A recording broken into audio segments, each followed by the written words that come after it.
Hi everyone, so today I'll show you how the pros solve the 4x4 Rubik's Cube. So first they solved the white and yellow centers, then they solved the 3 cross edges, and then the rest of the centers, followed by pairing up the last cross edge, and then after that they would pair the rest of the edges, and then they would just solve it like a normal 3x3.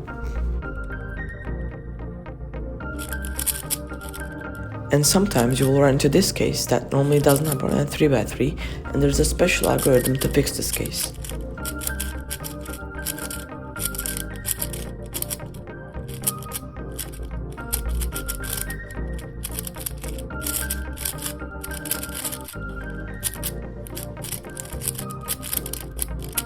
And that's it.